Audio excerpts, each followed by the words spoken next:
Mi novia dijo que necesitaba pensar en su ex para poder acostarse conmigo, y esa noche lo perdió todo.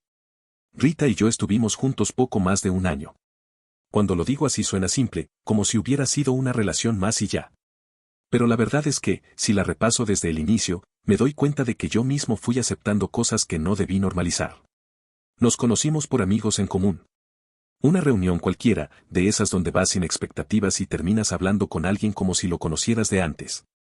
Rita era de esas personas que llenan un espacio sin esfuerzo, hablaba mucho, se reía fuerte, opinaba sin pedir permiso. A mí siempre me ha costado más entrar en confianza, pero con ella fue rápido. Me gustó esa seguridad. Me gustó sentir que alguien me empujaba a salir de mi zona cómoda. Los primeros meses fueron estables. No perfectos, pero tranquilos. Salidas, planes simples, fines de semana juntos.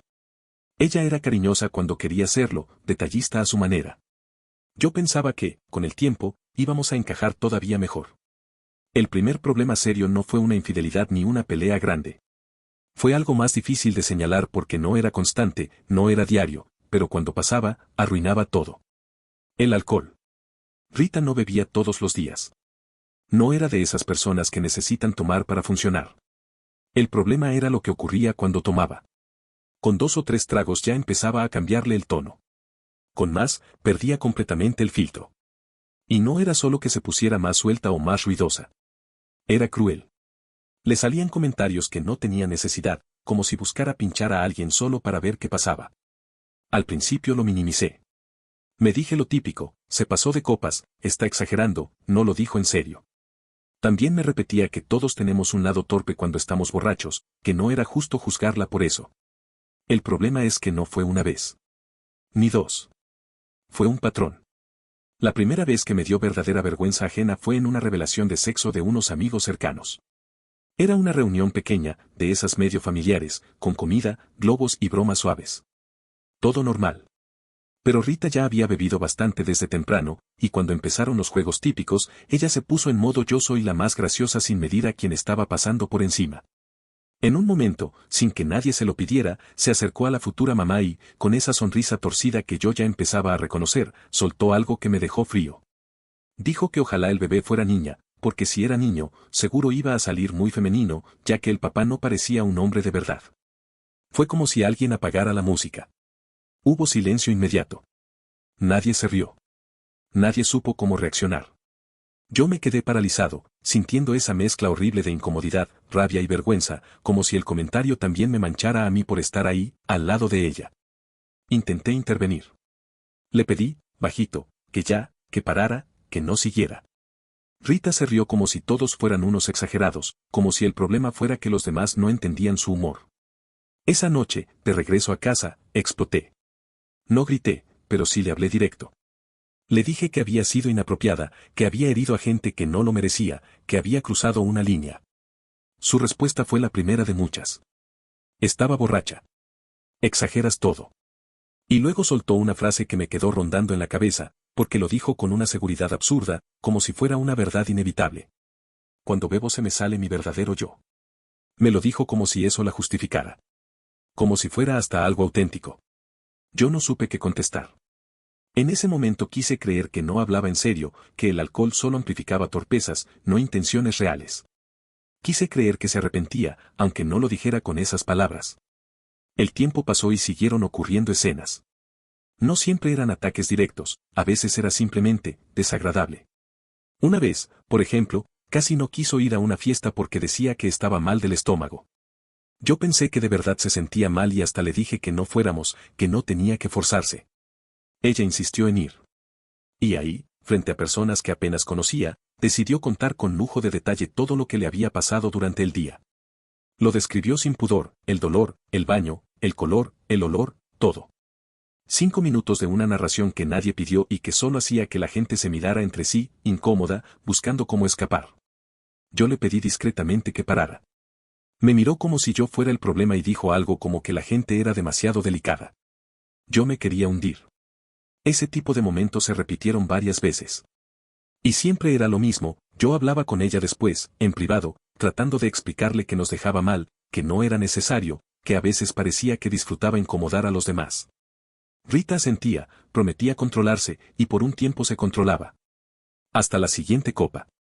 Aún así, yo no lo veía como motivo suficiente para terminar. Me decía que nadie es perfecto, que todas las relaciones tienen defectos, que lo importante era cómo era conmigo cuando estábamos solos. Y sí, cuando estaba sobria, Rita podía ser atenta, incluso cariñosa. Podía hablar conmigo de cosas serias, podía abrazarme, podía hacerme sentir que me quería. Eso fue lo que me mantuvo ahí. Lo que no entendí, o no quise entender, es que la cosa iba a escalar. Que tarde o temprano yo iba a dejar de ser el espectador incómodo de sus imprudencias y me iba a convertir en el blanco. Y cuando eso pasó, ya no fue tan fácil seguir justificándola. Hace unos meses me despidieron de mi trabajo. Fue una situación complicada, de esas que te dejan con una mezcla de enojo y vergüenza.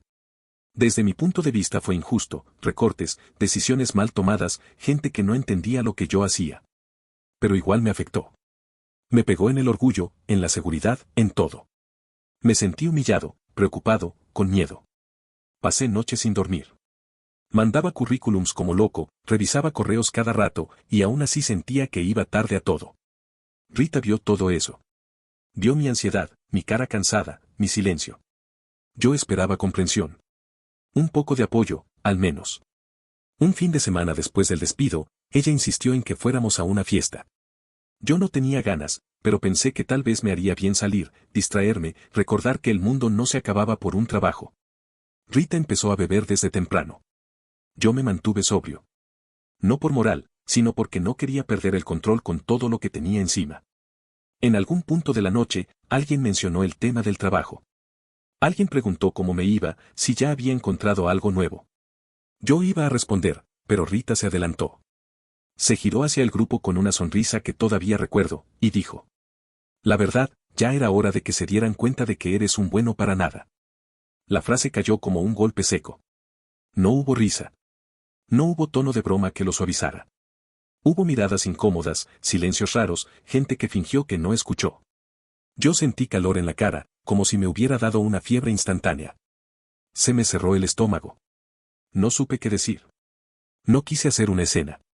Me levanté, fui al baño y me quedé ahí varios minutos, respirando, tratando de ordenar la cabeza. Me miré en el espejo y me vi, derrotado. No por el despido, sino por lo que acababa de pasar frente a otras personas. Esa noche, al volver a casa, ya no pude guardármelo. Le dije que había cruzado una línea que no se cruza. Que había usado mi peor momento para humillarme en público. Y ella, como siempre, se refugió en lo mismo. Que no lo dijo en serio. Que era una broma. Que yo era demasiado sensible. Esa noche pensé seriamente en terminar la relación. Lo pensé de verdad. Pero no lo hice. Me convencí de que estaba pasando por un mal momento, de que ella no midió sus palabras, de que podía cambiar. Hoy me cuesta entender por qué me quedé. Tal vez por miedo. Tal vez por orgullo. Tal vez porque aceptar que la persona que decía quererme no me respetaba, dolía más que aguantar. Y así llegamos a la última fiesta. La que terminó de romper lo que ya venía fracturado. Desde que llegamos, supe que algo iba a salir mal. No por el ambiente ni por la gente. Por Rita. Ella dijo que solo había bebido un poco. Pero yo ya conocía esa frase. En su caso, a veces ni siquiera hacía falta que estuviera completamente ebria. Bastaban un par de copas para que se le fuera el cuidado por los demás y especialmente por mí. La reunión era en casa de una amiga suya. Un departamento amplio, música moderada, vasos por todos lados, conversaciones en grupitos. Nada raro. Aún así, yo no podía relajarme. Me la pasaba pendiente de lo que decía, como si intentara anticipar un golpe que sabía que venía, aunque no supiera cuándo. En un momento, una de sus amigas, ya bastante tomada, empezó con preguntas subidas de tono. No eran directas al principio, pero sí incómodas, parejas, fantasías, cosas que no se hablan así nomás en una sala llena de gente. Algunos respondían con risas nerviosas, otros esquivaban. Yo me mantuve callado, esperando que el tema muriera solo. No murió. Cuando llegó el turno de Rita, su amiga sonrió y dijo que la pregunta era para ambos, porque éramos pareja. Nos miró y soltó, en tono de broma, si alguna vez habíamos tenido relaciones en un lugar inapropiado, un parque, un sitio público. De esos momentos en los que no se aguantan las ganas. Sentí el nudo en el estómago de inmediato. No porque la pregunta fuera gravísima, sino porque yo sabía que Rita no iba a responder con prudencia. La respuesta real era simple, nunca habíamos hecho nada así. Pero yo temía que ella lo adornara, que dijera algo innecesario, algo que nos dejara mal. Rita tomó la palabra sin dudar. Dijo que no. Que siempre lo hacíamos en mi casa. Y que además no era algo muy frecuente. Lo dijo con un tono seco, casi desinteresado. Varias personas rieron incómodas. La amiga intentó salvar el momento con una carcajada exagerada y dijo algo para cambiar de tema. Yo pensé, listo, ya pasó. Me equivoqué. Rita sonrió de lado, como si recién estuviera calentando motores, y dijo. De hecho, bueno, ¿lo digo o no lo digo? Y ahí, en esa pausa, sentí la alarma completa. La miré fijo, esperando que entendiera sin palabras. Ella me sostuvo la mirada un segundo, y volvió a mirar al grupo. Antes de que yo pudiera detenerla, ella misma se respondió. Está bien, lo diré. Y yo supe, con una claridad horrible, que lo que venía me iba a partir en dos. Rita se acomodó en la silla como si fuera a contar una anécdota cualquiera. Yo intenté interrumpirla. Me incliné hacia ella y, en voz baja, casi suplicando, le dije que no siguiera, que no era el momento ni el lugar. Fue un susurro, pero cargado de urgencia. Ella ni siquiera me miró. Me ignoró por completo. Con una naturalidad que todavía me cuesta entender, dijo que sentía que yo no era muy agraciado físicamente. Que sí, que tenía dinero, que cumplía con otras cosas, pero que no le provocaba esas ganas impulsivas de hacer locuras, de hacer cosas fuera de lo común. No lo dijo como una confesión íntima. No lo dijo con vergüenza. Lo dijo como si estuviera comentando el clima. Sentí que el aire se me iba del pecho. De pronto, todo el ruido alrededor se apagó. No escuchaba la música, ni las voces, ni los vasos chocando. Solo sentía el latido fuerte en las sienes. Algunas personas bajaron la mirada. Otras fingieron revisar el teléfono. Nadie se rió. Yo seguía ahí, sentado, sin poder moverme. Y Rita no terminó ahí. Dijo que, para poder excitarse conmigo, necesitaba pensar en su ex. Que él sí era guapo. Que iba al gimnasio. Que con él sí sentía cosas. Lo dijo sin elevar la voz, sin dramatismo, sin emoción. Como si estuviera compartiendo un dato irrelevante que no merecía mayor reacción. Ese fue el punto de quiebre. No sé cuánto duró el silencio después de sus palabras. Pudo haber sido unos segundos o un minuto entero. Para mí fue eterno. Sentí una humillación tan profunda que no encontraba por dónde empezar a procesarla. No solo me había expuesto. Me había reducido, me había despojado de cualquier intimidad frente a gente que no tenía por qué saber nada de nosotros. Me levanté sin decir una palabra. No grité, no insulté, no hice una escena. Simplemente me fui al baño y cerré la puerta. Me apoyé en el lavabo y me miré al espejo. No me reconocía. Veía a alguien cansado, con la mirada apagada, tratando de entender en qué momento había permitido que lo trataran así. Me pregunté en silencio cuando había dejado de poner límites, cuando había empezado a justificar lo injustificable. Escuchaba murmullos afuera. No sabía si hablaban de mí, si intentaban cambiar de tema o si simplemente seguían con la fiesta. En ese momento ya no me importaba. Me quedé ahí varios minutos, respirando despacio, hasta que sentí que podía volver a salir sin derrumbarme. Cuando abrí la puerta del baño, todo seguía igual. Rita estaba sentada, con un vaso en la mano, como si nada hubiera pasado. Reía con alguien. Esa imagen terminó de acomodar algo dentro de mí. Me acerqué y le dije, en voz baja pero firme, que nos íbamos. Me miró molesta, como si yo estuviera exagerando otra vez, y preguntó por qué. No le respondí. Tomé mis cosas y caminé hacia la puerta. En el trayecto sentí las miradas clavadas en la espalda. No eran miradas curiosas. Eran miradas incómodas, de esas que prefieren no estar ahí. Nadie me detuvo. El camino de regreso a casa fue pesado. Rita intentó hablar. Al principio lo hizo con un tono despreocupado, como si quisiera minimizar todo. Después se puso a la defensiva. Dijo que yo estaba exagerando, que solo había sido honesta, que no entendía por qué me ofendía tanto. Yo no respondí. Cada palabra suya confirmaba algo que ya no podía seguir negando. No era un error. No era una broma mal entendida. Era una falta de respeto constante, sostenida y además justificada. Al llegar a casa, ella siguió hablando. Dijo que siempre había sido así, que yo lo sabía desde el inicio. Que si no me gustaba, era mi problema. Que no pensaba disculparse por decir la verdad. La escuché en silencio. Ya no tenía ganas de discutir. No tenía ganas de convencerla de nada.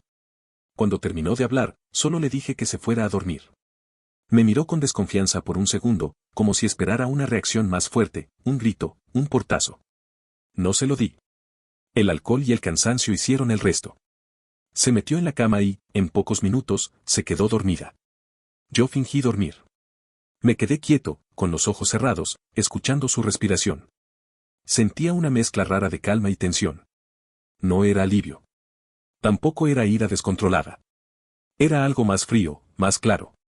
Sabía que no quería simplemente terminar la relación al día siguiente con una conversación tranquila. Después de todo lo que había pasado, eso me parecía insuficiente. No buscaba lastimarla físicamente ni meterme en problemas legales. No quería algo irreversible.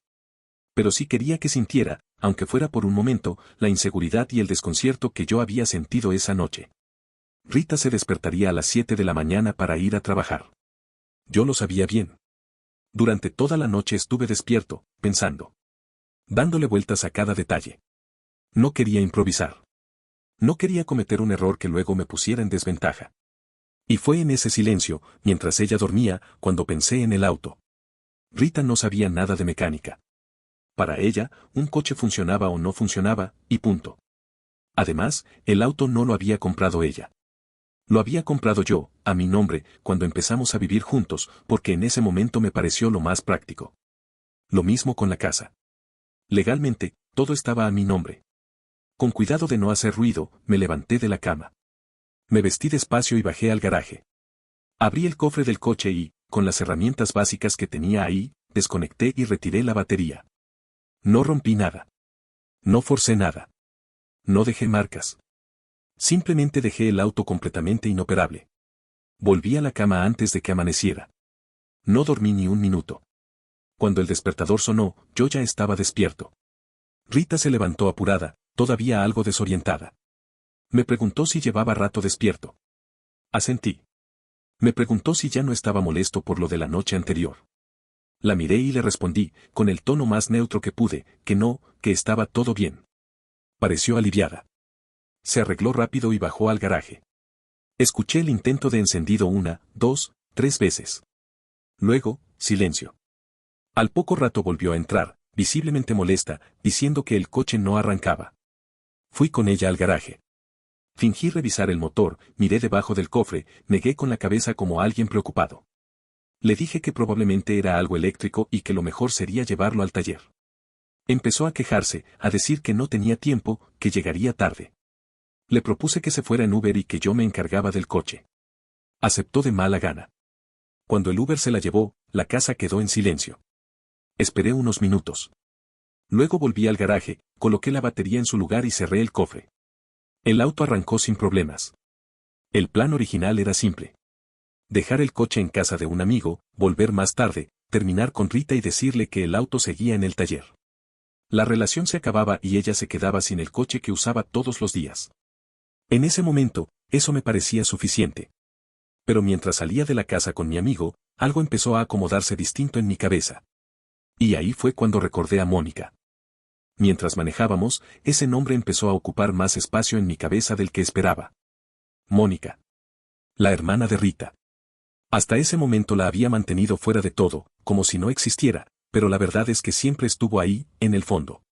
Rita y Mónica no se llevaban mal. Se odiaban. No era una exageración ni una rivalidad ligera. Era una enemistad abierta, llena de reproches viejos, comparaciones constantes y una competencia absurda por demostrar quién estaba mejor. Rita siempre había tenido lo que Mónica quería, la casa, la estabilidad, el auto, la relación. Y Rita lo sabía. Y lo disfrutaba. El coche, en particular, había sido motivo de comentarios desde el primer día. Mónica lo había visto una vez y no volvió a soltar el tema. Que ese coche merecía a alguien mejor. Que era injusto que Rita lo usara si ni siquiera lo había pagado. Rita se reía de eso. Le encantaba provocar esa envidia. Mientras avanzábamos por la calle, sentí como la idea se iba armando sola.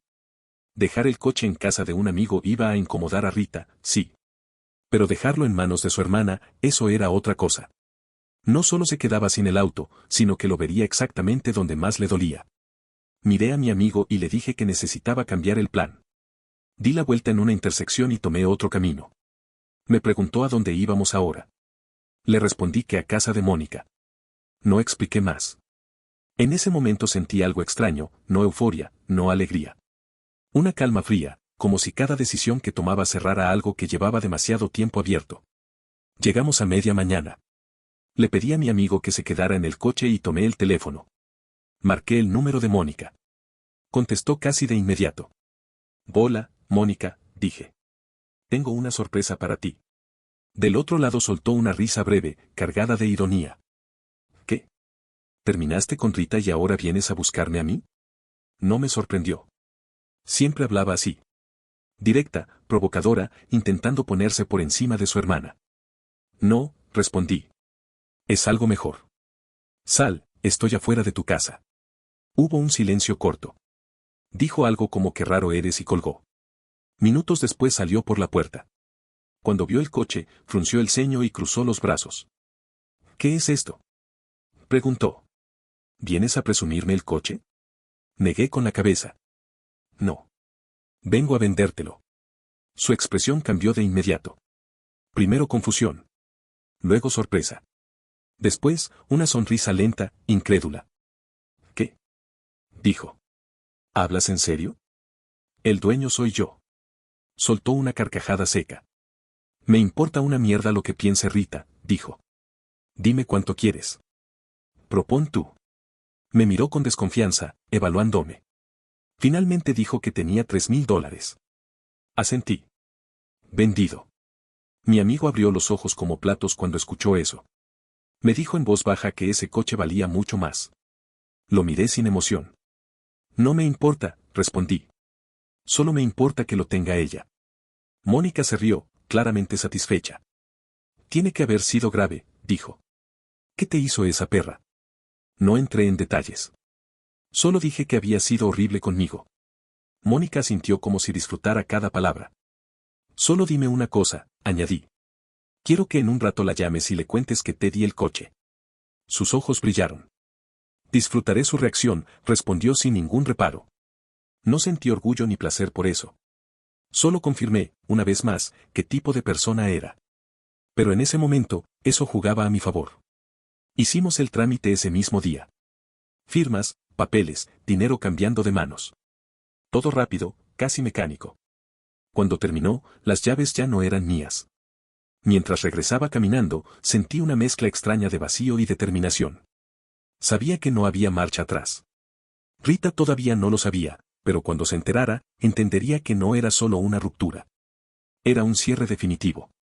Mi amigo hizo un comentario fuera de lugar sobre Mónica, algo vulgar, intentando bromear. Yo solo le dije que no se metiera ahí, que no valía la pena. Se rió, me pidió su número igual, y yo se lo pasé sin pensarlo demasiado. No tenía nada que ver con lo que estaba pasando. Solo me pareció irrelevante en ese momento. Cuando me dejó en casa, me deseó suerte y se fue. Entré y me quedé de pie en la sala. Todo estaba igual que siempre, pero yo sabía que ya nada lo estaba. No pasaron ni 10 minutos cuando sonó mi teléfono. Era Rita. Contesté. ¿Qué mierda hiciste? Gritó sin saludar. Mónica me mandó una foto del coche. Dime que es una broma. Escuché el temblor en su voz. Respondí tranquilo. No es una broma. Es tan real como lo que dijiste anoche. Se rió, incrédula. Por favor, supéralo. Solo fue un comentario. Fue una humillación, respondí. Y por eso te quedaste sin coche y sin casa. Aspiró con fuerza. Voy para allá, dijo. Esto lo arreglamos en persona. No, respondí. Las llaves las dejaste aquí. No te voy a dejar entrar. Me insultó y colgó. Dejé el teléfono sobre la mesa. No sentí ansiedad. Sabía que iba a venir. Media hora después empezaron los golpes en la puerta. Gritos. Insultos. Exigencias. Miré por la ventana y la vi alterada, caminando de un lado a otro. No abrí. Los golpes se volvieron más fuertes. Empezó a patear la puerta, a gritar que esa también era su casa. Algunos vecinos salieron a mirar. Alguien dijo que llamaría a la policía. Cuando llegaron los oficiales, Rita estaba fuera de sí. Lloraba y gritaba al mismo tiempo. Decía que yo la había dejado en la calle, que le había robado el coche. Golpeó la puerta otra vez frente a ellos. Salí con calma. Les expliqué que la casa estaba a mi nombre. Entré, saqué los documentos y se los mostré. Todo estaba en regla. Rita gritó más fuerte cuando vio eso. Intentó empujar la puerta. Los oficiales le pidieron que se calmara. No lo hizo. Finalmente, la detuvieron por alterar el orden y dañar propiedad privada. Mientras se la llevaban, me gritaba que me arrepentiría, que era un monstruo. Cerré la puerta cuando se fueron. Me senté en el sofá. No sentí alegría. Tampoco culpa inmediata. Sentí cansancio. Un cansancio profundo, como si hubiera terminado una pelea que nunca quise empezar. Esa noche dormí solo. Y por primera vez en mucho tiempo, dormí en silencio. Después de lo de la policía, no volví a ver a Rita en persona. Durante un par de días, la casa estuvo en un silencio extraño, como si todavía quedaran ecos de todo lo que había pasado. Yo seguí con mi rutina lo mejor que pude, sin buscarla, sin revisar el teléfono esperando nada. Pensé que ahí se había terminado todo. Me equivoqué. 2 días después, me llamó. Dudé un segundo antes de contestar, pero pensé que, al menos, podríamos resolver lo mínimo de forma práctica. Fue un error menor, pero necesario para cerrar. No tardó ni 10 segundos en levantar la voz. Me dijo que necesitaba su ropa, que al menos quería pasar por sus cosas, que no tenía nada más. Hablaba como si todavía tuviera algún derecho sobre la casa, como si lo ocurrido no hubiera cambiado nada. Le respondí con calma. No estaba improvisando. Le dije que no. Que todo lo que había en esa casa lo había comprado yo. Muebles, electrodomésticos, ropa, absolutamente todo. Que durante la relación ella nunca aportó de forma constante y que, legalmente, no había nada a su nombre. Eso fue suficiente para que se alterara. Dijo que era inhumano, que no podía dejarla sin nada, que estaba siendo cruel a propósito. Escuché todo sin interrumpir. Ya no sentía culpa. Tampoco compasión. Cuando terminó, le dije, casi sin pensar, que si tanto le preocupaba, podía pedirle a Mónica que le diera algo de lo que ahora era suyo. Hubo un silencio corto. Después gritó. Te odio. Y colgó. No volvió a llamarme. Con el paso de los días empecé a leer comentarios de gente que se enteró de la historia por terceros. Algunos me dijeron que fui un idiota por vender el coche tan barato. Y lo entiendo. Desde un punto de vista racional, tenían razón. El coche valía mucho más. Pero nunca fue una decisión financiera. Fue venganza. Directa, consciente, sin adornos. No voy a fingir que fue otra cosa. En ese momento no me importaba el dinero. Yo tengo otro auto. Nunca dependí de ese Mazda. Perderlo no cambió nada en mi vida material. Lo que sí cambió fue la sensación de cierre. También hubo preguntas sobre mi amigo y sobre Mónica. Mi amigo, por curiosidad más que por otra cosa, intentó escribirle a Mónica después. Ella le respondió con un solo mensaje, borra mi número, rarito. Y ahí terminó cualquier intento de contacto. No hubo drama extra. No hubo triángulos raros. Nada más. De Mónica no volví a saber. Tampoco me interesa. Hizo exactamente lo que esperaba de alguien como ella, y hasta ahí llegó su papel en mi vida. Con el tiempo, y ya con la cabeza más fría, entendí algo importante. No todo lo que hice fue correcto. Algunas decisiones fueron impulsivas, otras claramente motivadas por el enojo. Pero aún así, no me arrepiento. Durante mucho tiempo permití faltas de respeto, humillaciones públicas y una dinámica que me fue desgastando sin darme cuenta. Cada comentario, cada estabas borracha, cada exageras, fue acumulando algo que yo no quise ver hasta que explotó. Esto fue el punto final. Abrupto, sí. Definitivo también. Hoy estoy bien. Tranquilo. La casa volvió a sentirse como un hogar y no como un campo minado emocional. Puedo sentarme en silencio sin estar esperando el próximo comentario hiriente, la próxima escena incómoda, la próxima excusa. Aprendí algo que me costó caro entender. Cuando alguien te falta al respeto de forma repetida y lo justifica como honestidad o como alcohol, no es un error. Es una elección. Y esta vez, elegí no seguir tolerándolo. No olvides dejar tu opinión en los comentarios, dejar tu like y compartir este video.